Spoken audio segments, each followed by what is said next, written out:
Hello, ഇന്നത്തെ വീഡിയോയിൽ ഞാൻ പറയാൻ പോകുന്നത് ബിസിനസ് തുടങ്ങണമെന്ന് പലർക്കും ആഗ്രഹമുണ്ട്. പക്ഷേ പേടിയുള്ളതിൻ്റെ പേരിൽ അവർ തുടങ്ങാതെ കാര്യങ്ങൾ ഇങ്ങനെ നീട്ടി വെച്ചുകൊണ്ടിരിക്കുന്ന ഒരു സ്വഭാവമുള്ളവരുണ്ട്. അവർ കാര്യങ്ങൾ ആക്ഷൻ എടുക്കില്ല. തുടങ്ങണമെന്ന് ആഗ്രഹമൊക്കെ ഉണ്ട്, നല്ല എനർജറ്റിക് ആയിട്ടൊക്കെ ഡയലോഗൊക്കെ പറയും, പക്ഷേ ആക്ഷൻ വരുന്ന കാര്യത്തിൽ അതിൽ സീറോയാണ് അവർ. ഈ പേടിയാണ് ഇവരെ പിന്നോട്ട് വലിക്കുന്ന മെയിനായിട്ടുള്ള കാരണം. ബിസിനസ് തുടങ്ങണമെന്ന് ആഗ്രഹമുണ്ട്, പക്ഷേ തുടങ്ങാൻ എന്തൊക്കെയോ കാരണം കൊണ്ട് സാധിക്കണില്ല. ഈ പേടിയാണ് അധിക സമയവും നിങ്ങളെ പിന്നോട്ട് വലിച്ചുകൊണ്ടിരിക്കുന്നത്. എങ്ങനെ അതിൽ നിന്ന് രക്ഷപ്പെടാമെന്നുള്ള കാര്യമാണ് ഞാൻ ഇന്നത്തെ വീഡിയോയിൽ പറയാൻ പോകുന്നത്. ഈ പ്രധാനമായിട്ടും നമ്മളെ പേടിപ്പിക്കുന്ന ഒരു കാര്യം എന്താണെന്ന് വെച്ച് കഴിഞ്ഞാൽ ഫിയർ ഓഫ് ഫെയിലിയറാണ്. പരാജയപ്പെടുമെന്നുള്ള പേടിയാണ് ഒരു 90% ആളുകളെ ഞാൻ പറയുന്നത് ഈ വീഡിയോയിൽ പറയുന്ന ബിസിനസ് ചെയ്യണമെന്ന് ആഗ്രഹമുള്ളവരെ പറ്റിയിട്ടാണ് കേട്ടോ. ലോകത്തുള്ള എല്ലാവരും ബിസിനസ് തുടങ്ങണം എന്ന് പറയുന്ന വീഡിയോയല്ല. നിലവിലൊരു ആഗ്രഹം നിങ്ങൾക്കുണ്ട്, പക്ഷേ തുടങ്ങാൻ പറ്റണില്ല. പ്രധാനമായിട്ടും നിങ്ങളെ പേടിപ്പിക്കുന്നത് ഫിയർ ഓഫ് ഫെയിലിയറാണ്, പരാജയപ്പെടുമെന്നുള്ള പേടി. ഇതിൽ നിന്ന് പുറത്ത് ചാടാനുള്ള ഏറ്റവും ബെസ്റ്റ് മാർഗം എന്ന് പറഞ്ഞു കഴിഞ്ഞാൽ, ഒന്നാമതായിട്ട് നമ്മൾ ചെയ്യേണ്ടത് കാര്യങ്ങൾ പഠിക്കുക എന്നുള്ളതാണ്. കാര്യങ്ങൾ നമ്മളെ കൊണ്ട് കഴിവിൻ്റെ പരമാവധി നമ്മൾ പഠിക്കുക. ആ പഠിക്കുന്നതോടൊപ്പം തന്നെ പലരും പഠിക്കുന്നുണ്ട്, പക്ഷേ ആക്ഷൻ എടുക്കണില്ല. അതാണ് പലരുടെയും പ്രശ്നം. പലർക്കും അറിവുണ്ട്, അവർക്ക് ആ അറിവ് അവരുടെ ഉള്ളിലുണ്ട്, ഇങ്ങനെ ചെയ്താലാണ് ശരിയാവുന്നത്. ആ അറിവിൻ്റെ മേളിൽ ഇവർ ആക്ഷൻ എടുക്കണില്ല. ആ അറിവ് നമ്മുടെ ഉള്ളിൽ ബ്രെയിനിൽ ഇങ്ങനെ സ്റ്റോറായിട്ട് കിടന്നിട്ട് കാര്യമില്ല. അതിൻ്റെ മേളിൽ ആക്ഷൻ എടുക്കുമ്പോഴാണ് അതൊരു യൂസ്ഫുൾ ആയിട്ടുള്ളൊരു ഉപകാരപ്പെടുന്ന ഒരു അറിവായിട്ട് മാറുന്നത്. പലരുടെയും പ്രശ്നം അതാണ്. ഇന്നത്തെ ഈ ഇൻഫർമേഷൻ ഏജിൽ നമുക്ക് ഇൻഫർമേഷൻ ഗ്യാദർ ചെയ്യാൻ വലിയ പാടൊന്നുമില്ല. എന്ത് സംഗതി ചോദിച്ചാലും അതിൻ്റെ ഒരു സമ്മറി സെക്കൻഡുകൾ കൊണ്ട് നമുക്ക് കിട്ടും. അപ്പോൾ അറിവല്ല ഇന്ന് പ്രശ്നം. ഈ അറിവ് ഇത്രയും ഇൻഫർമേഷൻ ടെക്നോളജി ഇത്രയും ഡെവലപ്ഡ് ആയിട്ടുള്ള ഒരു സമയത്ത് നമ്മളെ സംബന്ധിച്ചിടത്തോളം അറിവിന് പണ്ട് കാലത്ത് കുറച്ച് ആളുകൾക്കാണ് ഇതിലേക്ക് ആക്സസ് ഉള്ളൂ. ഒന്ന് എഴുത്തും വായന അറിയുന്നവർ കുറവായിരുന്നു. ഇനി അറിഞ്ഞാൽ തന്നെ അതിൻ്റെ സ്പെസിഫിക് ആയിട്ടുള്ള ബുക്സുകളൊക്കെ കിട്ടാൻ വലിയ പാടായിരുന്നു. പല രാജ്യങ്ങളിൽ നിന്നൊക്കെ വരേണ്ട. ഇന്നത്തെ കാലത്ത് അങ്ങനത്തെ ഒരു പ്രശ്നം തന്നെ ഇല്ല. ഒരു ലോജിസ്റ്റിക്കൽ പ്രോബ്ലം ഒന്നും തന്നെ ഇല്ല. പക്ഷേ ആക്ഷൻ എടുക്കുന്ന ആളുകളുടെ എണ്ണം വളരെ കുറവാണ്. ഇവിടെയാണ് നിങ്ങൾക്കുള്ള ഓപ്പർച്യൂണിറ്റി. നിങ്ങളുടെ അറിവിനെ ബേസ് ചെയ്തിട്ട് നിങ്ങൾ ആക്ഷൻ എടുക്കുക എന്നുള്ളതാണ്. ഒരു കാര്യം ഓർക്കുക, ഏത് ബിസിനസ് തുടങ്ങുമ്പോഴും അത് വിജയിക്കോ ഇല്ലയെന്ന് ഒരാൾക്കും നിങ്ങൾക്ക് പറഞ്ഞു തരാനായിട്ട് സാധിക്കില്ല. അതെങ്ങനെ പറഞ്ഞു തരാം? എൻ്റെ വാട്സപ്പിലും മെസ്സേജ് പലരും ചോദിക്കാറുണ്ട്, ഓരോ ഐഡിയകൾ ചോദിച്ചിട്ട് ഇത് വിജയിക്കോ അത് വിജയിക്കോ. ആർക്കും അത് പറഞ്ഞു തരാനായിട്ട് സാധിക്കില്ല. ആരെക്കൊണ്ട് സാധിക്കും അത് പറഞ്ഞു തരാനായിട്ട്? ഒരു ബിസിനസ് വിജയിക്കാൻ ഐഡിയ മാത്രമല്ല ഘടകമായിട്ട് വരുന്നത്. അതിൻ്റെ പുറത്തുള്ള ഒരുപാട് കാര്യങ്ങൾ അതിൻ്റെ വിജയപരാജയം തീരുമാനിക്കുന്നതിൽ ഫാക്ടറായിട്ട് വരുന്നുണ്ട്. ആ വ്യക്തിയുടെ സ്വഭാവം, അവർ കാശ് കൈകാര്യം ചെയ്യുന്ന രീതി, അവരിറങ്ങിയേക്കണ മാർക്കറ്റ്, അവരെന്തുമാത്രം നല്ല രീതിയിൽ മാർക്കറ്റിംഗ് ചെയ്യുന്നുണ്ട്, അതിൻ്റെ പ്രൈസ്, അങ്ങനെ പല കാര്യങ്ങൾ വിജയപരാജയങ്ങൾ തീരുമാനിക്കുന്നതിൽ ഘടകമായിട്ട് വരും. ഇതെല്ലാം പഠിച്ച് പെർഫെക്റ്റ് ആയതിനു ശേഷം ഇറങ്ങാൻ നോക്കിക്കഴിഞ്ഞു കഴിഞ്ഞാൽ ഇത് എന്തായാലും നിങ്ങൾക്ക് ഇറങ്ങാനായിട്ട് സാധിക്കില്ല. മാത്രമല്ല, ഈ സമയം കടന്നു പോയിക്കൊണ്ടിരിക്കുകയാണ്.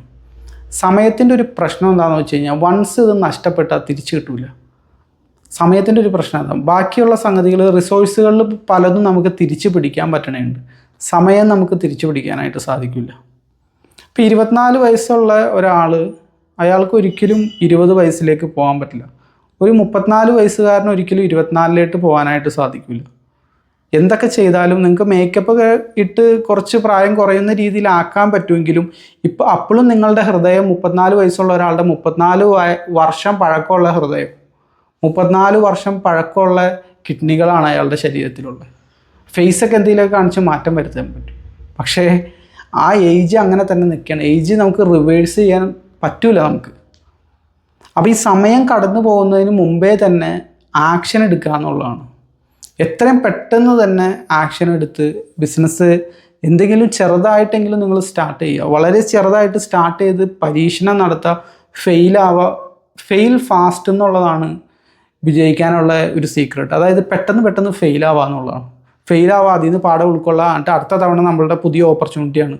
കഴിഞ്ഞ തവണ വരുത്തിയ മിസ്റ്റേക്ക് വരുത്തുക, അത് അടുത്ത തവണ ഒന്നും കൂടി എക്സ്പെരിമെൻ്റ് ചെയ്യുക. അങ്ങനെ മൾട്ടിപ്പിൾ എക്സ്പെരിമെൻറ്റേഷൻസ് നിങ്ങൾ നടത്താൻ നേരത്ത് ഏതെങ്കിലും ഒരെണ്ണത്തിൽ ക്ലച്ച് പിടിക്കും, അതിൽ യാതൊരു സംശയമില്ല. വേഗം ഫെയിലാവാന്നുള്ളതാണ്. വേഗം ഫെയിലാവണമെങ്കിൽ വേഗം ആക്ഷൻ എടുക്കണം. സക്സസ്ഫുൾ ആയിട്ടുള്ള ബിസിനസ്സുകാരോടൊക്കെ നിങ്ങൾ ചോദിക്കുമോ, നിങ്ങളുടെ ഒരു റിഗ്രറ്റ് പറയാൻ പറഞ്ഞു കഴിഞ്ഞാൽ അതായത് നിങ്ങളുടെ മനസ്സിൽ കിടക്കുന്ന ഒരു ഖേദം, ഒരു വിഷമം, ചെയ്യേണ്ടതായിരുന്നു പക്ഷെ ചെയ്തില്ല, അങ്ങനത്തെ എന്തെങ്കിലും ഒരു വിഷമം ഉള്ളിൽ കിടക്കണ്ടോ എന്ന് ചോദിച്ചു കഴിഞ്ഞാൽ അവർ പറയും, ഞാൻ ഇപ്പോൾ ചെയ്തുകൊണ്ടിരിക്കുന്ന കാര്യങ്ങളൊക്കെ കുറേ കൂടി നേരത്തെ ചെയ്യേണ്ടതായിരുന്നു. ആ വിഷമം അവരുടെ ഉള്ളിൽ എപ്പോഴും ഉണ്ട്. ഞാനിത് സ്റ്റാർട്ട് ചെയ്തത് 34-ാമത്തെ വയസ്സിലാണ്. ഒരു 24-ൽ തുടങ്ങേണ്ടതായിരുന്നു, അല്ലെങ്കിൽ 44-ാം വയസ്സിലാണ് ഞാനിത് തുടങ്ങിയത്. ഒരു 34-ൽ അത് തുടങ്ങേണ്ടതായിരുന്നു. 55-ലാണ് ഞാൻ സ്റ്റാർട്ട് ചെയ്തത്, 44-ൽ തുടങ്ങേണ്ടതായിരുന്നു. അപ്പോൾ ഇങ്ങനത്തെ ആ ഒരു എത്രയും നേരത്തെ തുടങ്ങിക്കഴിഞ്ഞ് കഴിഞ്ഞാൽ ഈ ഖേദം എന്ന് പറഞ്ഞു കഴിഞ്ഞാൽ ഒരു സംഗതി നമുക്ക് പുറകോട്ട് പോയി നമുക്ക് തിരുത്താൻ പറ്റാത്തൊരു സംഗതിയാണ്. കാരണം ആ സമയം കടന്നുപോയി, ആ സമയം നമുക്കിനി തിരിച്ച് കിട്ടൂല. അപ്പോൾ ഇത് വലിയൊരു ഇത് നിങ്ങൾ ആഴത്തിൽ ചിന്തിച്ച് കഴിഞ്ഞാൽ നിങ്ങൾക്ക് മനസ്സിലാവും എന്താ ഞാൻ ഈ പറഞ്ഞു എന്നുള്ളത്. കാരണം ആ ടൈമിൽ തന്നെ നിങ്ങളത് ചെയ്തില്ലെങ്കിലുള്ള പ്രശ്നം എന്താണെന്ന് വെച്ച് കഴിഞ്ഞാൽ അത് വലിയൊരു കുറ്റബോധമായിട്ട് ഇങ്ങനെ മനസ്സിൽ കിടക്കും. ഈ നിങ്ങൾ ഏറ്റവും കൂടുതൽ നിങ്ങളെ പേടിപ്പിക്കുന്നത് ഫെയിലാവോ ഇല്ലേ എന്നുള്ള ആ പേടിയാണ്. ഇതിനേക്കാളും വളരെ ഇൻറ്റൻസീവായിട്ടുള്ള പെയിനാണ് ഈ റിഗ്രറ്റ് എന്ന് പറഞ്ഞു കഴിഞ്ഞാൽ. അതായത് ചെയ്യാതെ ഒരു 10 കൊല്ലം മുമ്പേ ചെയ്യേണ്ടതായിരുന്നു, പക്ഷേ ഇനി എനിക്ക് തിരിച്ചു പോകാൻ പറ്റില്ലല്ലോ എന്നുള്ള ഒരു കുറ്റബോധം ഉണ്ടല്ലോ, അത് ഈ ഫിയർ ഓഫ് ഫെയിലിയറിനേക്കാളും വളരെ വളരെ നമ്മളെ വേദനിപ്പിക്കുന്ന സംഗതിയാണ്. പരാജയപ്പെടുമ്പോൾ ഒരു വിഷമം ഉണ്ടാവുമല്ലോ, അതിനേക്കാൾ വിഷമമായിരിക്കും ഇത് ട്രൈ ചെയ്യാതിരുന്നു കഴിഞ്ഞാൽ നിങ്ങൾക്ക് ഉണ്ടാവാൻ പോകണം. അപ്പോൾ ട്രൈ ചെയ്യാന്നുള്ളതാണ് ഒരു ബുദ്ധിയുള്ള ഒരാൾ ചിന്തിച്ച് മനസ്സിലാക്കാൻ നേരത്ത് ട്രൈ ചെയ്യലാണ് ഏറ്റവും ബെസ്റ്റ് ഓപ്ഷൻ നിങ്ങളുടെ മുമ്പിലുള്ളത്. ട്രൈ ചെയ്ത് ഫെയിലാകലാണ് ട്രൈ ചെയ്യാതെ ഇരുന്ന് ഒരു 10 കൊല്ലം കഴിയാൻ നേരത്ത് 10 കൊല്ലം മുമ്പേ ഇത് ചെയ്യേണ്ടതായിരുന്നു എന്നുള്ള ചിന്ത വന്ന് നമ്മളത് കൂടുതൽ വേദനിപ്പിക്കും. പറയണ മനസ്സിലാവേണ്ടെന്ന് വിചാരിക്കുന്നു. അപ്പോൾ ഏറ്റവും നമുക്ക് ആക്ഷൻ എടുക്കാൻ നമ്മൾ ഏറ്റവും കൂടുതൽ മോട്ടിവേറ്റ് ചെയ്യേണ്ടത് ഈ ഖേദം എന്ന് പറഞ്ഞ സംഗതിയാണ്, റിഗ്രറ്റ്. ഇത് മിനിമൈസ് ചെയ്യാന്നുള്ളതാണ്. സീറോ റിഗ്രറ്റ് എന്ന് പറഞ്ഞിട്ടുള്ളൊരു സംഗതിയില്ല. എല്ലാവർക്കും എന്തെങ്കിലുമൊക്കെ കുറ്റബോധം ഉണ്ടാവും. അത് ഇങ്ങനെ ചെയ്യേണ്ടതായിരുന്നു, അതിങ്ങനെ പറയേണ്ടതായിരുന്നു എന്നുള്ള കുറ്റബോധം എല്ലാവർക്കും ഉണ്ടാവും. പക്ഷേ നമുക്കും ഇത് മിനിമൈസ് ചെയ്ത് കൊണ്ടുവരാം. മിനിമൈസ് ചെയ്യാൻ നേരത്ത് അതിൻ്റെ ആ പെയിൻ്റെ ഇൻറ്റൻസിറ്റി കുറഞ്ഞു വരും. നമുക്ക് വലിയൊരു വേദന നമുക്കുണ്ടാവില്ല. അപ്പോൾ എത്രയും പെട്ടെന്ന് ഇറങ്ങി ആക്ഷൻ എടുക്കുക എന്നുള്ളതാണ് നിങ്ങൾ ചെയ്യേണ്ടത്. ഏത് സക്സസ്ഫുൾ ആയിട്ടുള്ള ബിസിനസ്സുകാരൻ്റെ അടുത്ത് ചോദിച്ചാലും പറയും, കുറച്ചും കൂടി മുമ്പേ ഞാനിത് ചെയ്തിരുന്നെങ്കിൽ ഈ ബിസിനസ് കുറച്ചും കൂടി നല്ല രീതിയിൽ എനിക്ക് ഡെവലപ്പ് ചെയ്യാൻ സാധിച്ചേനെ. എൻ്റെ ഏജ് ഇപ്പം ഇച്ചിരി ഓവറായിപ്പോയി, അല്ലെങ്കിൽ എൻ്റെ അതിൻ്റെ ടൈം ഏജ് തന്നെയല്ല, ചില സംഗതികൾ മാർക്കറ്റ് ഇവോൾവ് ആയി പോകും. അതായത് നമ്മൾ ഒരു 10 കൊല്ലം മുമ്പ് ഇറങ്ങേണ്ട സംഗതി ഇപ്പം ഇറങ്ങിയിട്ട് കാര്യമില്ല. ഇപ്പോൾ SEOയുടെയൊക്കെ കേസ് നിങ്ങൾക്ക് അറിയാമല്ലോ, ഇപ്പോൾ സെർച്ച് ആകെ കുറഞ്ഞു വന്നുകൊണ്ടിരിക്കുകയാണ്. വെബ്സൈറ്റിലായിട്ട് ആളുകൾ ഇപ്പോൾ കയറാണ്ടായി. അപ്പോൾ പല SEO എക്സ്പേർട്ടുകളുടെയും ജോലിയൊക്കെ പതിയെ ഔട്ടായി തുടങ്ങിക്കൊണ്ടിരിക്കുകയാണ്. ഇപ്പം നിങ്ങൾ SEOയുമായിട്ടൊക്കെ കയറാൻ പോയി കഴിഞ്ഞ് കഴിഞ്ഞാൽ ചില അപകടം, അതൊക്കെ ഒരു 10 കൊല്ലം മുമ്പേ ചെയ്യേണ്ടതായിരുന്നു. ബ്ലോഗിങ് 10 കൊല്ലം മുമ്പേ 10-15 കൊല്ലങ്ങൾക്ക് മുമ്പേ ചെയ്യേണ്ട സംഗതി ഇപ്പോൾ ബ്ലോഗിങ് ഒന്നും ചെയ്തിട്ട് കാര്യമല്ലോ. വെബ്സൈറ്റ് ഉണ്ടാക്കി അതിൽ മറ്റേ കണ്ടൻറ്റുകൾ ടൈപ്പ് ചെയ്ത് തരണം. ഇപ്പോൾ വീഡിയോയുടെ കാലഘട്ടമാണ്. ഇപ്പോൾ അതാണ് ഞാൻ എൻ്റെ മറ്റു പല വീഡിയോകളിലും പറയണ, സോഷ്യൽ മീഡിയയിലേക്ക് ഇറങ്ങാൻ പറയണത് അതാണ്. ഇനി ഫ്യൂച്ചറിൽ വേറെ എന്തെങ്കിലും വരുമെന്ന് ചോദിച്ചു കഴിഞ്ഞാൽ അറിയില്ല, വരും, എന്തായാലും മാറ്റങ്ങൾ വരുമല്ലോ. അപ്പോൾ സോഷ്യൽ മീഡിയ ഓൺലൈനിൽ ബിസിനസ് ചെയ്യാൻ ഉദ്ദേശിക്കുന്ന ആളുകൾ സോഷ്യൽ മീഡിയയിൽ എന്തെങ്കിലും ട്രൈ ചെയ്ത് നോക്കുക എന്നുള്ളതാണ്. ഓൺലൈൻ വഴി സെല് ചെയ്യാനായിട്ട് നോക്കുക. ഇപ്പോൾ ഓൺലൈൻ ബിസിനസ്സിൻ്റെ കാലഘട്ടമാണിത്. ഇന്നത്തെ ഫ്യൂച്ചർ എന്ന് പറഞ്ഞു കഴിഞ്ഞാൽ ഓൺലൈനാണ്. കാരണം നമ്മളുടെ സൊസൈറ്റിയിലെ ഭൂരിപക്ഷം ആളുകൾക്കും ഇൻ്റർനെറ്റിലേറ്റും ടെക്നോളജിയിലേക്കൊക്കെ ആക്സസ് കിട്ടിക്കഴിഞ്ഞു. അതായത് ഏത് സാധാരണക്കാരനും ഇവരൊക്കെയാണല്ലോ നിങ്ങളുടെ കസ്റ്റമർ ആവാൻ പോണത് നാളെ. അപ്പോൾ അവർക്ക് ഈ ആക്സസ് എല്ലാം കിട്ടിയത് കൊണ്ട് തന്നെ ഇനി ഓൺലൈൻ ബിസിനസ്സിൻ്റെ കാലഘട്ടമാണ് ഇനി വരാനിരിക്കുന്നത്. പുറത്ത് ബിസിനസ് ചെയ്താൽ വിജയിക്കില്ല എന്നല്ല ഞാൻ പറഞ്ഞു വരുന്നത്, ഓൺലൈനിൽ വലിയ സാധ്യതകളുണ്ട്. അപ്പോൾ ഓൺലൈൻ ബിസിനസ് താല്പര്യമുള്ളവർ ഓൺലൈൻ ബിസിനസ്സിലേക്ക് ഇറങ്ങാം. മറ്റു ബിസിനസ് താല്പര്യമുള്ളവർ ഇറങ്ങി ആക്ഷൻ എടുക്കുക എന്നുള്ളതാണ് ഏറ്റവും ഇമ്പോർട്ടൻ്റ് ആയിട്ടുള്ള സംഗതി. ഇന്നത്തെ വീഡിയോയുടെ മെസ്സേജ് ഇത് മാത്രമേ ഉള്ളൂ. നമ്മുടെ റിഗ്രറ്റാണ് ഏറ്റവും പെയിൻഫുൾ ആയിട്ടുള്ളത്. ട്രൈ ചെയ്ത് ഫെയിൽ ആവണേക്കാളും പെയിൻഫുള്ളാണ് ട്രൈ ചെയ്യാതിരുന്ന് 10 കൊല്ലം കഴിഞ്ഞ് ചിന്തിച്ച് നോക്കാൻ നേരത്ത് ചെയ്യേണ്ടതായിരുന്നു. അപ്പോൾ നമുക്ക് തോന്നുന്ന ഒരു പെയിൻ ഉണ്ടല്ലോ, അത് നമ്മളുടെ ആ ഫെയിലിയറിൻ്റെ പെയിനേക്കാളും വലിയ പെയിനായിരിക്കും.